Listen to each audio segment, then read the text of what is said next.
오늘 말씀은 예수님께서 사마리아 수가라 하는 동네에 살고 있는 한 이름 없는 여인과 대화를 나누시고 그 여인과 여인이 살고 있는 동네를 구원하시는 사건이 주된 내용입니다. 그 전에 요한복음 3장에는 아주 중요한 사건이 하나가 나옵니다. 그 사건이 뭐죠? 니고데모 사건입니다. 그리고 나서 4장으로 오면 우리가 보는 것처럼 사마리아 수가 동네의 한 여인에 대한 구원의 사건이 나오고 있습니다. 3장하고 4장은 아주 대조점을 가지고 있어요. 3장의 니고데모 사건과 4장에 나오는 수가성 여인의 사건은 굉장히 중요합니다.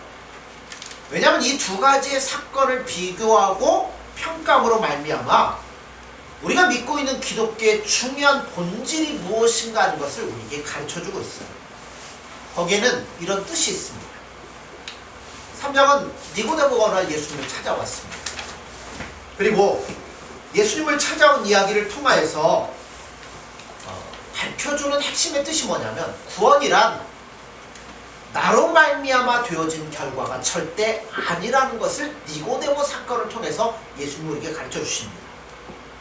이걸 다른 말로 얘기하면 인간이 구원받기 위해서는 하나님 앞에 꺼내놓을 만한 것이 아무것도 없다는 거예요. 꺼내놓고 구원받을 만한 것이 없다면 우리는 어떻게 구원을 받습니까? 이런 질문이 제기될 수밖에 없어요. 그래서 누가 나오냐면 4장에 나오는 수가성 여인의 사건이 등장을 하는 거예요. 자, 니고데모가 어느 날 찾아와 예수님 앞에 질문을 다 하고 난 다음에 그 질문에 대한 대답의 핵심이 뭐냐면 요한복음 3장 16절입니다. 3장 16절이 뭐죠? 하나님이 세상을 이처럼 예. 내용이 뭐예요? 내가 너희를 사랑하기 때문에 너희를 위하여 죽으러 이 땅에 왔다는 내용이에요. 그 내용입니다. 즉 예수님이 우리 안에 찾아오셨다는 거예요. 그리고 4장에 나오는 사건은 이렇게 찾아오신 예수님으로 인하여서 그 찾아오심이 얼마나 감격적이고 구체적인가 하는 것을 이 수가성의 여인의 사건을 통해서 하나하나 짚어주시는 거예요. 자, 니고데모는 예수님을 찾아왔지만 이 수가성 여인 예수님을 찾아왔습니까? 아니에요. 여인이 찾아온 게 없습니다. 그러니까 이 여인을 통해서 가르쳐준 게 뭐냐면 이 여인은 구원받을 만한 아무런 자격도 없어요. 이 여인이 예수님을 원하느냐? 그럼 원하지도 않았어요. 예수님의 필요성을 느끼지도 않았다는 겁니다. 근데 누가 가신 거예요? 예수님이 친히 찾아가셨다는 겁니다. 오히려 니고데모는 왔는데 예수님 뭐 하셨어요? 거절하신 반면에 이 여인은 원하지도 않는데 예수님이 찾아가셔서 뭐 하시는 거예요? 설득하시고 이해시키시고 방법을 동원하시는 거예요. 그래서 3장과 4장은 굉장히 대조적입니다. 자, 먼저 3장에 나온 니고데모 한번 보죠. 니고데모는 높은 지위에 있는 유명한 사람이었어요. 3장 1절에 보면 바리새인 중에 니고데모라는 사람이 있으니 유대인의 관원이라. 당시에 바리새인 그러면 유대인들 가운데는 상당히 지식층이었고 상류층에 있는 사람이었습니다. 이걸 뭐 우리나라식으로 얘기하면 뭘로 얘기해야 될까요? 예를 들자면 라이온스 클럽 회원, 이 사람들은 어느 정도 지위와 신분이 있잖아요. 유력한 사람으로서 신분을 보장받을 만한 사람이었고요. 또 유대인의 뭐라고요? 관원이라고 했어요. 당시는 로마의 식민 지배를 받고 있었잖아요.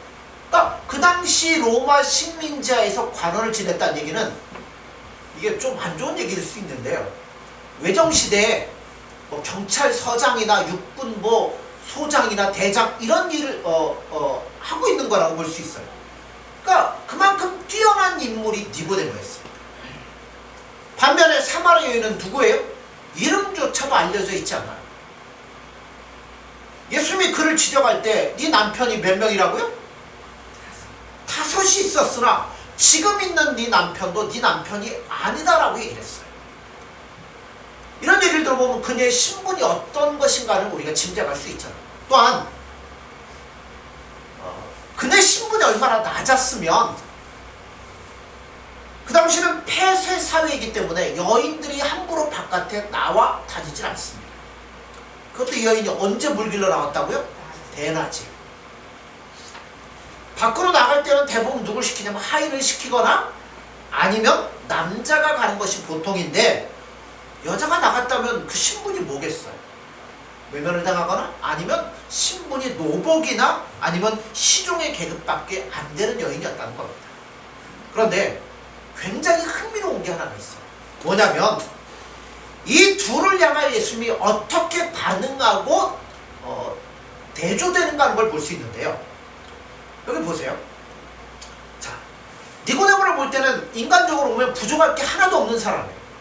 신분도 높죠, 뭐 열심도 있죠, 뭐 유대인의 관원이죠, 잘 갖춰져 있어요. 그런데 예수님에게 찾아왔을 때 예수님이 그에게 뭐라고 대답해요? 네가 진실로 거듭나지 아니하면 하나님 나라를 볼 수 없다. 이게 무슨 뜻일까요? 아마 니고데모가 예수님 앞에 나와서 이런 말을 하겠죠. 예수님, 선생님, 당신은 참으로 대단한 분이십니다.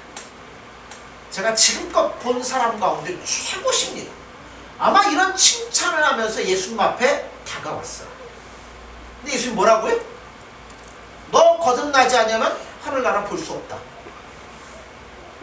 한마디로 좋은 노도를 갖고 왔는데 뭘 끼얹고 있어요? 찬물을 끼얹고 있습니다. 이게 이 얘기예요. 다시 말하자면 너는 나를 향한 이런 찬사를 하고 이런 얘기를 하지만 너는 나를 제대로 보고 있지 못하다. 네가 이야기한 것은 내 마음에 드는 것이 하나도 없다. 니고데모에게 그렇게 예수님 말씀하시는 거예요.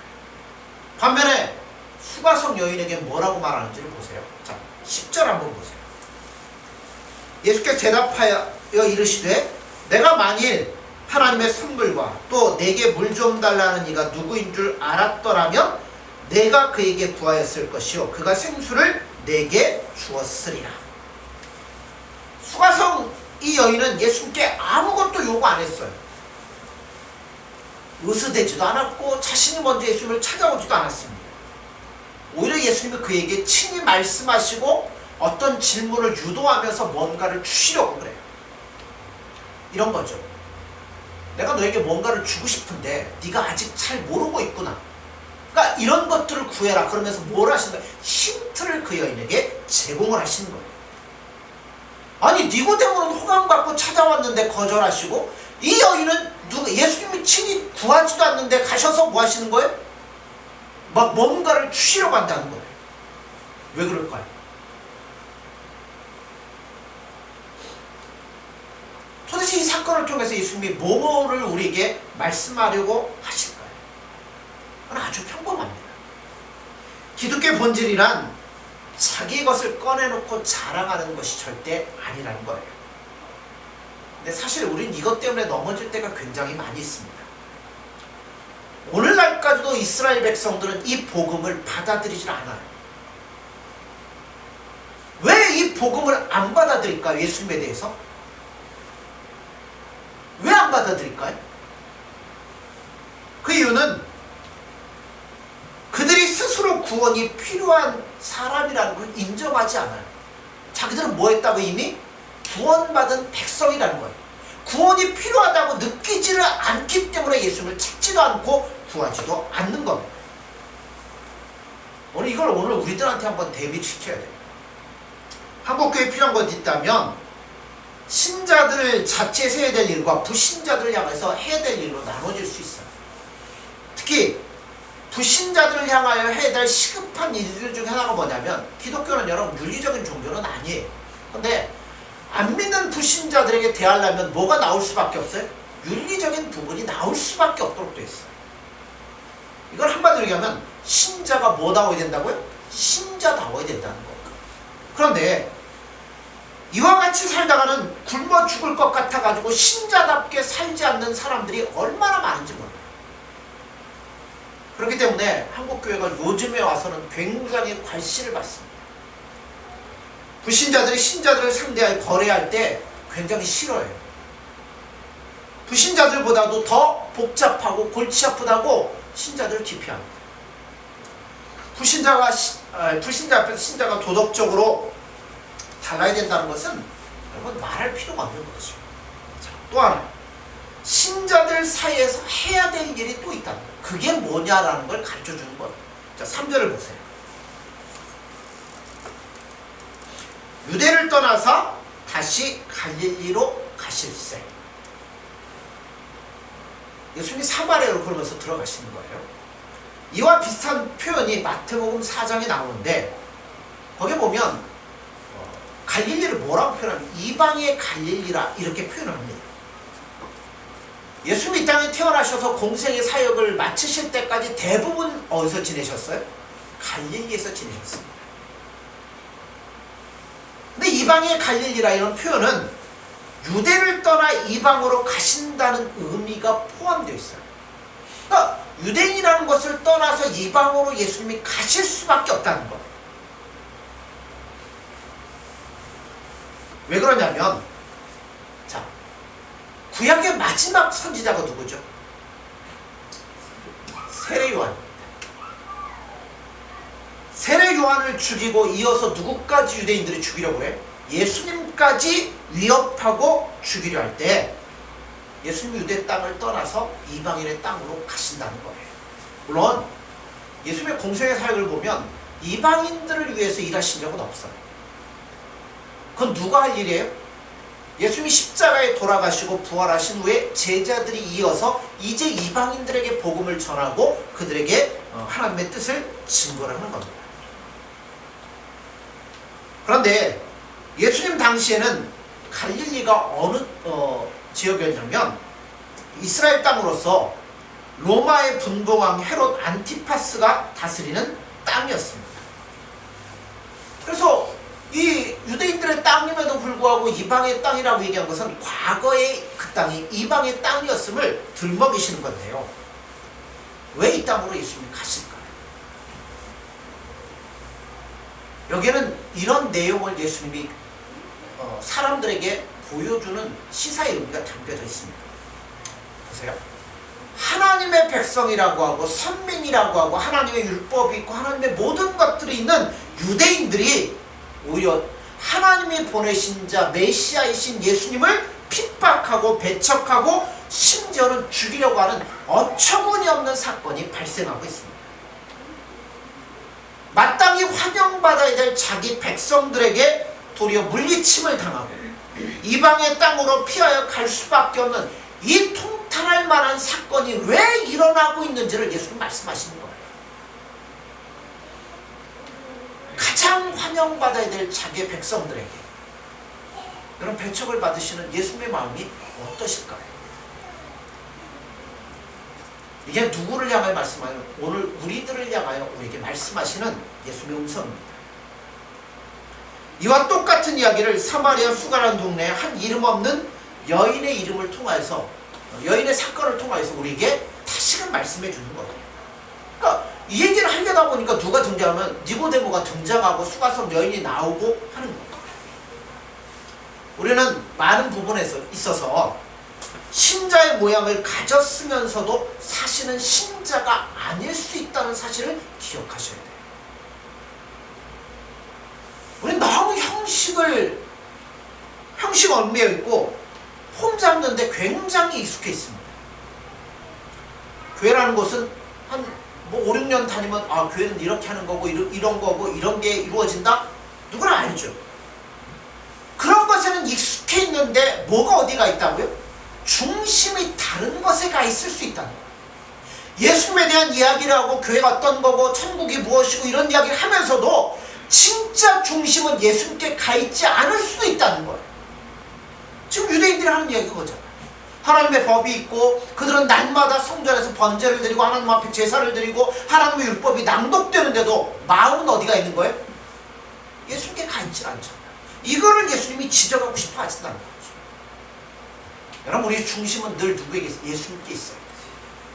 그래서 우리가 누리고자 하는 기쁨도 우리가 즐거움도 모든 것도 다 누구로 인하여? 예수님으로 인하여 예수님과 함께 예수님을 더 알아가고 예수님을 더 사랑하고 예수님과 더 이 길을 걸어갈 수 있는 그 중심이 예수님께로 향해야 된다는 겁니다.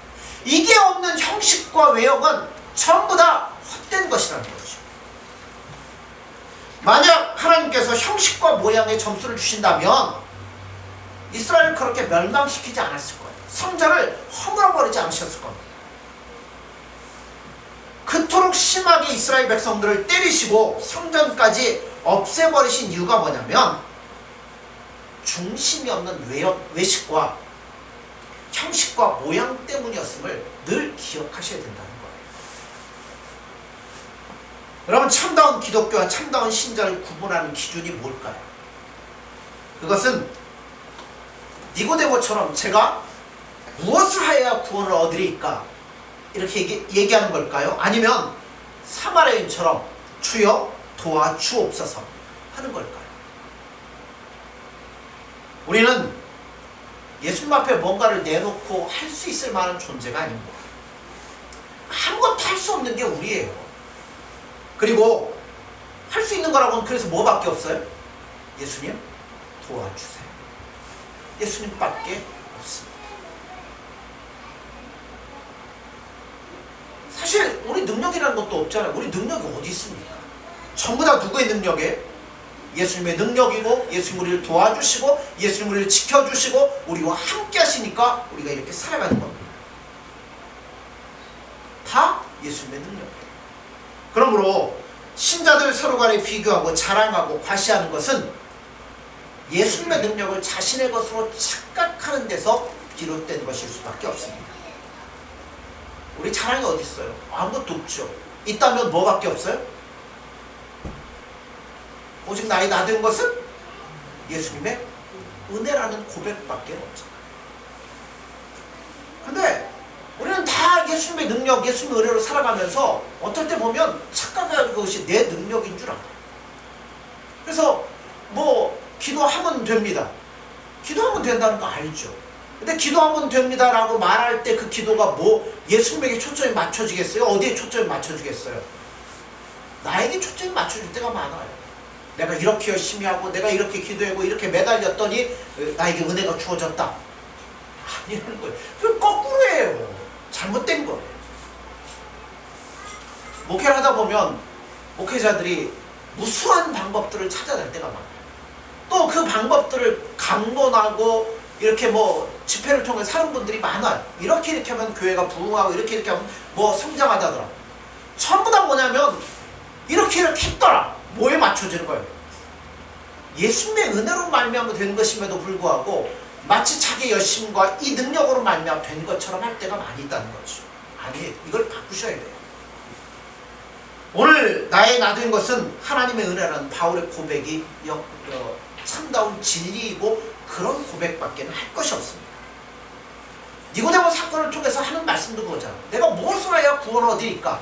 야, 그게 중요한 게 아니고 네 중심이 예수님으로 가득 차지 아니하면 거듭나지 네 중심이 바뀌지 아니하면 아무것도 아니라는 거야. 내가 거듭나지 않는 한은 내가 나를 얼마나 많이 알고 얼마나 많이 호감을 가지고 있느냐 아무 소용이 없다는 겁니다. 그래서 사마리아 여인을 통해 보여주는 게 뭐예요? 야, 네가 이렇게 된다. 그러니까 이 여인이 뭐라 그래? 그럼 예수님 그거 나에게 주십시오. 주여 도와주옵소서. 그렇게 매달리는 것이 여러분 신앙의 기본이고 진리입니다. 왜냐하면 예수 외에는 방법이 없으니까.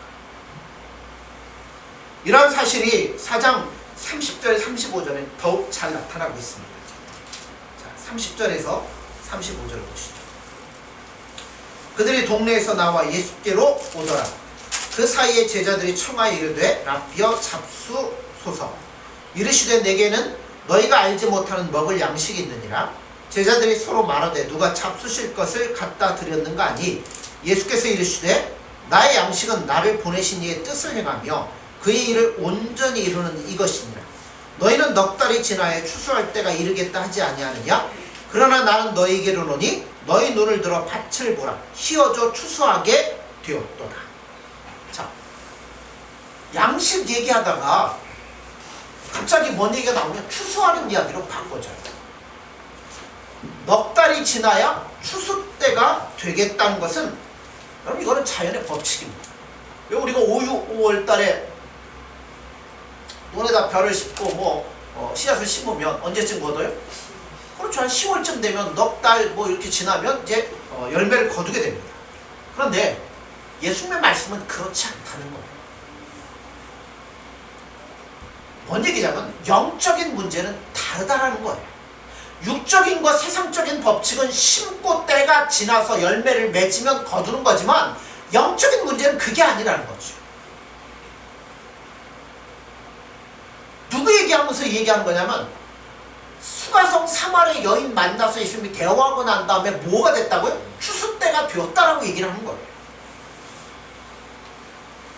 여러분 추수 때가 되어서 벼를 베려면 여러분 곡식이 어떻게 돼야 돼요? 알알이 맺혀서 익어야 여러분 뵐 거 아닙니까? 그런데 예수님께서는 지금이 영적인 추수했다라고 말하는데 이 여인과 대화 끝나고 난 뒤에 여인이 10년 동안 예수를 믿었고 교회를 섬기고 뭔가를 했고 이거 아니잖아요. 얘기 끝나고 나서 주여 도와주옵소서 끝나자마자 예수님 뭐 한다고요? 추수의 때가 되었다라고 얘기를 한다는 겁니다. 3장에서 니고데모 계속 얘기합니다. 바리새인으로서 예수님이 누구인지를 알고 친히 찾아왔던 니고데모가 주여 당신 같은 이가 없습니다. 예수님께 접근했더니 예수님이 너는 거듭나야 되겠다. 아직 너는 추수의 때가 아니다. 멀었다는 얘기예요. 그런데 사마리아 여인은 어디를 봐도 미천하기 짝이 없잖아. 게다가 남편이 몇 명이었다고요? 5명인데 지금의 남편도 네 남편이 아니다. 예수님께는 관심조차 없던 그 여자에게 일부러 접근하여 예수님이 말을 마치시고 대화하신 후에 뭐가 되었다고요? 야, 추수 때가 되었다. 이렇게 말씀하는 거예요. 여러분 이게 이해가 가십니까? 사실은 이해가 안 가는 문제예요. 그 니고데모는 너는 전혀 아직 준비가 안 됐다. 아직 멀었다. 여인은 넌 다 됐다. 뭘 근거로 해요? 여러분 우린요 니고데모 같은 때가 참 많아요. 우린 전부 다 어떤 처지에 있다 구원받았냐면 사마리아 여인과 같은 자리에 있다가 구원을 우리가 얻었어요. 우리가 예수님 원래부터 찾았습니까? 필요하다고 느꼈습니까? 아니에요. 예수님이 누군가 어떤 방법을 동원해서 나에게 오셔서 내 마음을 열어주시고 나로 하여금 예수님을 믿고 신앙을 가지도록 인도해 주신 분이 예수님이라는 거죠. 그런데 예수님 한참 믿다 보면 슬슬 나누기 시작하는 거예요. 뭘 나눠요? 나는 양반열통이고 너는 천민 출신이고 그래서 족보 만들고 폼을 재고 뭔가를 하고 목에 힘을 주고 이럴 때가 많이 있습니다. 근데 사실 전부 다 어디서 시작했다고요? 사마리아 여인과 같은 위치에서 시작을 했어요. 그럼에도 불구하고 나중에 믿다 보면 자꾸 어디에 치우치자면 외형에 치우치고 형식에 치우치고 뭔가 근거를 달려고 하고 구별하려고 할 때가 너무나 많이 있다는 겁니다. 예수님이 오셨기 때문에 우리 이렇게 된 거예요. 예수님이 오셔서 친히 우리를 부르시고 두드리시고 우리로 하여금 갈급해하도록 만드셔서 예수님을 믿게 하셨다는 겁니다. 이게 얼마나 놀라운 은혜입니까? 그러니까 누구를 만나더라도 우리가 자랑할 거는 뭐밖에 없냐면 예수님밖에 없는 거예요. 예수님이 하셨어요. 지금도 예수님이 아니면 안 돼요. 나에게는 아무것도 없습니다. 얼마나 겸손하게 예수님을 바라보며 나아갑니까? 근데 예수님의 손에 의해서 끌려가면서도 서로 간에 야 나는 오른손 잡았다. 너는 왼손이지.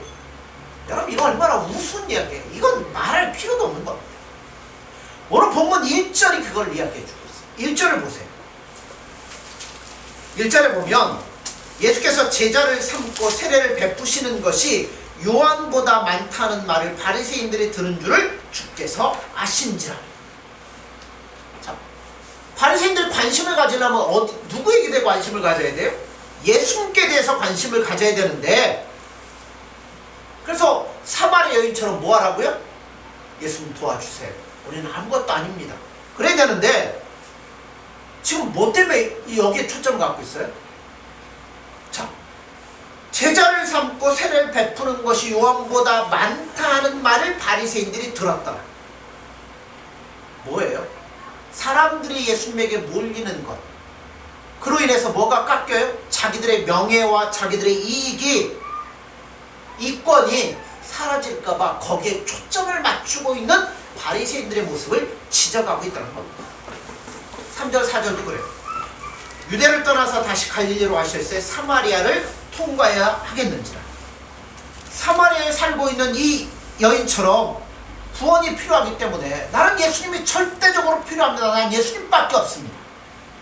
그렇게 될 판국에 유대인들은 어디를 안 가요? 이방인의 땅에는 안 다닌다는 거죠. 우린 양반이고 이방인들 너희들은 상놈이기 때문에 같이 밥상에 앉아서 밥도 안 먹어요. 구분하게 열심이고 자기들은 이런 것과 관계없다는 것을 이력서에 빽빽히 기록하고 있는데 이거는 절대 아니라는 거죠. 그래서 우리는 머리를 숙이고 한번 조용히 우리 자신을 돌아봐야 돼요. 나는 과연 나의 모든 것을 예수님께 구하고 예수님을 의지하고 있습니까? 예수님만이 나의 힘이요 나의 능력이요 나의 해결책인 것을 여러분 믿으십니까? 이 모든 것을 내가 제대로 하고 있는지 구분하는 방법이 있다는 거예요. 저는 나를 다른 사람과 어떻게 비교하는지를 보시면 된다는 거예요. 나는 신앙을 비교할 때 무엇으로 신앙을 비교하고 계십니까? 어디다 초점을 맞추고 있냐는 거죠. 싸움이 난다면 무엇 때문에 싸움이 나고, 내 마음이 불편하다면 무엇 때문에 불편하고, 내가 누구에게 세례를 받았고 내 혈통이 양반이고 상놈이고 신앙 연수는 몇 년이고 나는 원래 본토박 이 교회 출신이고 나는 들어온 거고, 이거 다 비교하고 있는 건 뭐예요? 니고데모하고 똑같다는 거예요. 아니에요. 우리는 아무것도 없습니다.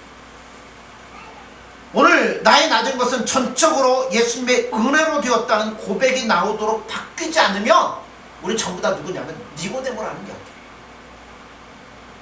그러기 위해서 우리가 뭐하냐면 우리 속에서 살며시 고개를 들고 있는 자존심과 피 흘리기까지 싸우는 영적인 싸움에서 승리하셔야 된다는 거예요. 자꾸만 오는 어떤 나의 그런 것들을 다 눌러놓고 나는 죽었습니다. 나는 이제 아무것도 아닙니다. 나는 예수님이 아니면 안 됩니다. 난 예수님밖에 없습니다. 그 예수님에 대한 사랑을 고백하고 예수님만을 붙잡고 마음으로 전적으로 예수님을 의지하고 그분과 즐거이 이 길을 걸어갈 수 있는 사람이 될 때 여러분 추수의 때가 된 것이고 그때 비로소 예수님 앞에 아름답고 여러분 예수님과 동행할 수 있는 사람이 된다는 거죠. 그러므로 사랑하는 성도 여러분들 늘 명심하십시오. 우리는 아무것도 아닙니다. 저도 아무것도 아니고 여러분도 아무것도 아니에요. 예수님의 은혜가 아니면 아무것도 아닙니다. 그러므로 날마다 예수님 바라보시면서 예수님 사랑하시면서 그분께 우리의 마음을 드리고 즐거이 나아갈 수 있는 저와 교회 여러분들이 되어지기를 간절히 소원합니다.